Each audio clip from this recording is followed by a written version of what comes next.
Hello students, today we'll do our science chapter 3 metals and non-metals part 3.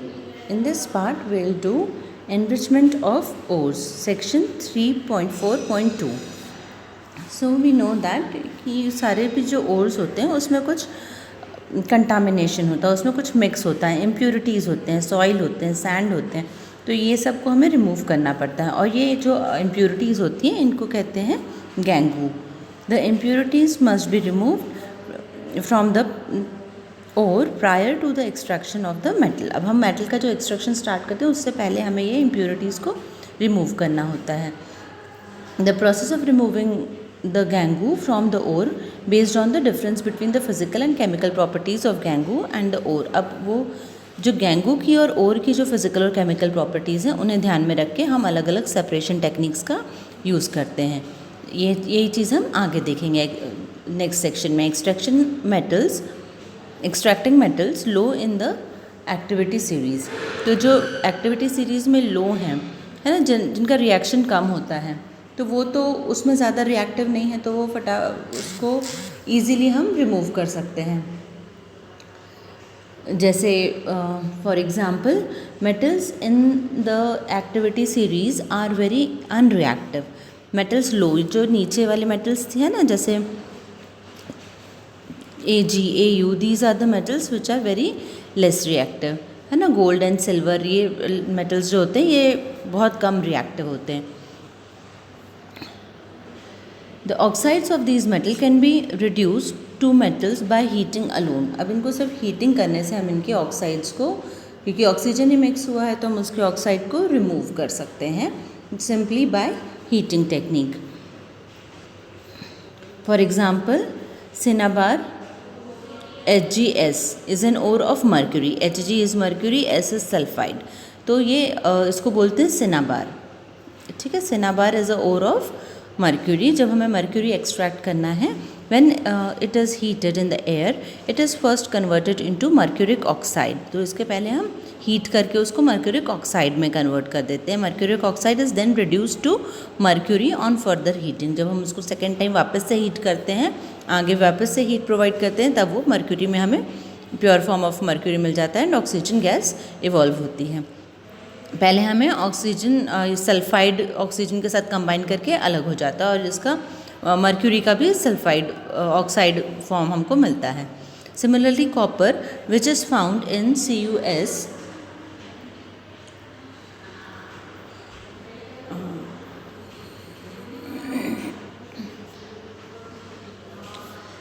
similarly in case of copper sulfide है, CuS is copper sulfide in nature can be obtained from its ore just by heating in the air। इसका भी हम oxidation कर देते हैं, oxide बन जाता है। देखो कॉपर भी रिएक्टिविटी सीरीज़ में नीचे से थर्ड नंबर पे दिया हुआ है, तो उसका भी एक्सट्रैक्शन देखो in this copper is on the third place. इसको भी हम ऑक्साइड में कन्वर्ट कर लेते हैं और उसको रिमूव कर देते हैं फ्रॉम इट्स, फर्दर हीटिंग से हम ऑक्सीजन को भी रिमूव कर देते हैं। Now extracting metals in the middle of the activity series. तो नीचे के तो हमने ले ली, नीचे के 3 हमारे हम इस तरह से कर सकते हैं, है ना। जब ऊपर के जो हमारे एलिमेंट्स हैं मिडल वाले, है ना, इनको हम कैसे करेंगे? इनको भी हम ऑक्सीडेशन से हीट प्रोवाइड करके, जिंक का देखो नीचे दिया हुआ रोस्टिंग से क्या हो रहा है, ऑक्सीजन प्रोवाइड कर रहे हैं, हीट कर रहे हैं और उसको ऑक्साइड में कन्वर्ट कर लें। और फर्दर हीटिंग पे ऑक्साइड भी अलग हो जाता है, कार्बन मोनोऑक्साइड गैस के फॉर्म में हमें कार्बन के साथ रिएक्ट करता है। ओके, जब हम इसको फर्दर उसका कैल्सिनेशन करते हैं, will see the calcination process also. तो रोस्टिंग क्या होता है? रोस्टिंग इज़ अ प्रोसेस जिसमें sulphide ores are converted into oxide by heating strongly in presence of excess of air. This process is known as roasting यानी हम कोई भी जो सल्फाइड ओर्स हैं तो उसको स्ट्रांगली हीट करते हैं in presence of excess air, यानी ऑक्सीजन ज़्यादा चाहिए उनको, और तब वो जब हीट किया जाता है ये प्रोसेस में, इसको हम उसको रोस्टिंग प्रोसेस बोलते हैं। और नाउ कार्बोनेट्स, और यही हुआ सल्फाइड ओर्स के बारे में। अब जो कार्बोनेट ओर्स हैं are change into oxides by heating strongly in limited air. सिर्फ कार्बोनेट्स ओर को कम एयर में लिमिटेड एयर में जब हम हीट करते हैं तो हमको मिलता है ऑक्साइड ऑफ द जो भी हमारा मेटल है उसका, इसलिए इस प्रोसेस को हम बोलते हैं कैल्सिनेशन। कार्बोनेट ओर का होता है कैल्सिनेशन, सल्फाइड ओर्स का होता है रोस्टिंग एंड कैल्सिनेशन। देखो इसको फर्दर हीट कर रहे हैं सल्फाइड ओर्स को in this process in equation जिसमें Zn ऑक्साइड है, जिंक ऑक्साइड है, इसको हम कार्बन के साथ हीट कर रहे हैं, हीटेड विद कार्बन, और ये हमको जिंक अलग से सॉलिड फॉर्म में मिल जाता है और कार्बन मोनोऑक्साइड रिलीज होता है। You already familiar with the process of oxidation and reduction explain in the first chapter. तो ऑक्सीडेशन रिडक्शन का जो हमने प्रोसेस देखा है वही यहाँ पे, पहले तो ऑक्सीडेशन हो रहा है, फिर हम इसको फर्दर हीट करके इसका रिडक्शन कर रहे हैं। Beside using carbon coke to reduce metal oxide to metal, sometimes displacement reaction can also be used. तो यहाँ पे हम displacement reaction भी use करते हैं। The highly reactive metals such as sodium, calcium, aluminum, etc. are used as reducing agents. जो highly reactive हैं उनको हम reducing agent के फॉर्म में यूज़ करते हैं, और displacement कर्व जो कम reactive element है उसको डिस्प्लेस कर देता है वो, और डिस्प्लेसमेंट रिएक्शन हो जाती है यहाँ पे, और हमें एक मेटल का एक्सट्रैक्शन भी हो जाता है। जैसे एग्जांपल दिया है मैग्नीज डाइऑक्साइड है MnO2, see this is manganese dioxide. ये जब एल्युमिनियम के साथ हीट किया जा रहा है, हीटेड विद एल्युमिनियम पाउडर, तब हमें मिलता है Mn, मैग्नीज हमें अलग मिल जाता है और एल्युमिनियम का ऑक्साइड और मिल जाता है। These displacement reactions are highly exothermic, यानी इसमें हीट इवॉल्व होती है। क्यों? क्योंकि ये वेरी रिएक्टिव एलिमेंट्स हैं। जब ज़्यादा रिएक्टिव एलिमेंट्स रिएक्ट करते हैं तब हीट का इवोल्यूशन होता है। So these are the exothermic. और उससे पहले वाली जो रिएक्शंस थी वो उनको हमें हीट प्रोवाइड करनी पड़ रही थी, है ना। The amount of heat evolve is so large that the metals are produced in the molten state. In fact, the reaction of iron oxide with aluminium is used to join railway track or cracked machine parts. This reaction is known as Termit reaction. This reaction is known as Termit reaction.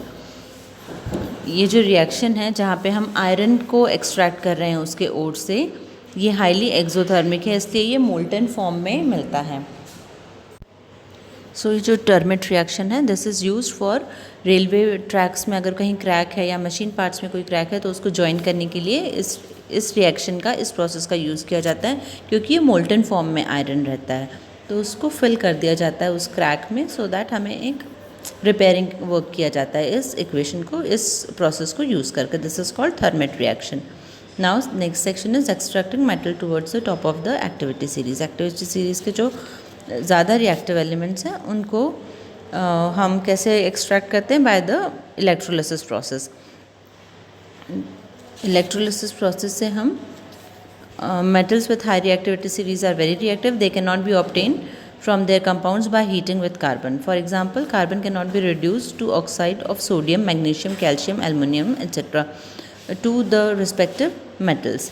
इन लोग को हम जो हमारी अभी हमने इससे पहले carbon के साथ हीट करके या ऑक्साइड्स ऑब्टेन करके जो रिएक्शंस की थी उस तरह से हम इनको नहीं ऑब्टेन कर सकते हैं, एक्सट्रैक्शन कर सकते हैं। इसीलिए this is because these metals are more affinity for oxygen than carbon. These metals are obtained by electrolytic reduction. For example, sodium, magnesium, calcium are obtained by the electrolysis of their molten chlorides. The metals are deposited at the cathode, negatively charged electrode. Cathode पे हमें मिलता है जो हमारा metal है वो जिसका हम एक्सट्रैक्शन करना चाह रहे हैं, it get deposited on the cathode, whereas chlorine is liberated at the anode. और chlorine gas is liberated at this positively charged anode. Now refining of metals. The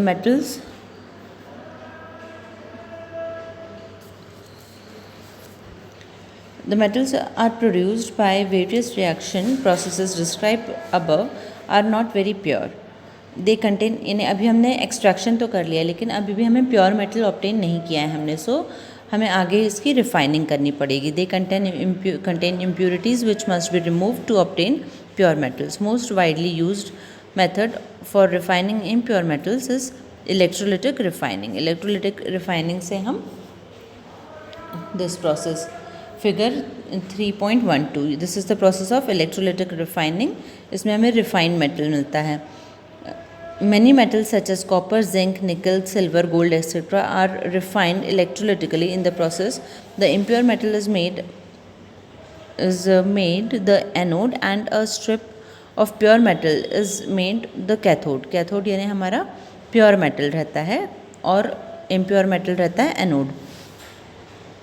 The apparatus is thus set up in the shown in this figure. जैसे figure में वैसे apparatus है. यहाँ पे हमने डाला है एसिफाइड यानी एसिड ऐड किया हुआ कॉपर सल्फेट सॉल्यूशन है जिसमें हाइड्रोक्लोरिक एसिड या सल्फ्यूरिक एसिड ऐड किया जाता है थोड़ा सा to increase the ionic activity. और नीचे देखो उसके बाद हमें एनोड मड मिलता है यानी इम्प्यूरिटीज़ जो रहती हैं वो नीचे सेटल डाउन हो जाती हैं. कैथोड पे हमें प्योर मेटल मिल जाएगा, एनोड पे हमें एनोड तो ऐसे इम्प्योर मेटल की स्ट्रिप ली थी. The solution of metal salt is used as an electrolyte. Metal salt यानी कॉपर सल्फेट वही जो हमने प्योर मेटल हमको जिसका चाहिए है वही हम सॉल्यूशन में लेते हैं. यानी हमें कॉपर की स्ट्रिप है तो वो कॉपर सल्फेट सॉल्यूशन ही लेंगे हम. On passing current through the electrolyte the pure metal from anode dissolve into electrolyte. Equivalent amount of pure metal from the electrolyte is deposited on the cathode. The soluble impurities go into the solution whereas the insoluble impurities settle down at the bottom is known as anode mud. ठीक है. now corrosion is the simple method जो हमारा कोई भी metal corrode होता है यानी कहीं पे भी आपने देखा होगा rusting of iron is example of corrosion. या आपने दूसरे मेटल भी ऐसे ही एक जब न्यू कोई भी मेटल रहता है उसके ऊपर वो देखो एकदम शाइनी रहता है लेकिन धीरे धीरे उसके ऊपर एक लेयर डिपॉजिट हो जाती है ऑक्साइड लेयर. तो ये oxide layer is because of the corrosion.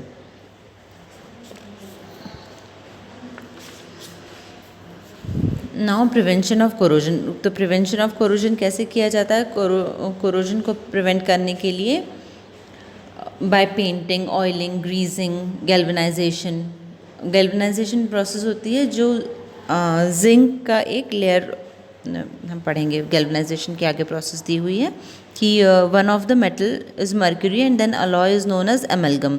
The electrical conductivity and melting point of alloy is less than that of the pure metal. For example brass an alloy of copper and zinc. ये alloys जब हम पढ़ते हैं ना उसमें ये example आप लोग यूज़ कर सकते हैं क्योंकि ये अलॉयज़ का तो आता ही है. अलॉयज़ इम्पॉर्टेंट टॉपिक होता है ये आपको पता होना चाहिए. Brass is the alloy of copper and zinc. Bronze and the alloy of copper and tin are not good conductors of electricity whereas copper is used for making electrical conductors. Solder an alloy of lead and tin. It has low melting point so it is used in welding and electrical wires together. So this is all in this chapter. बाकी read this chapter thoroughly.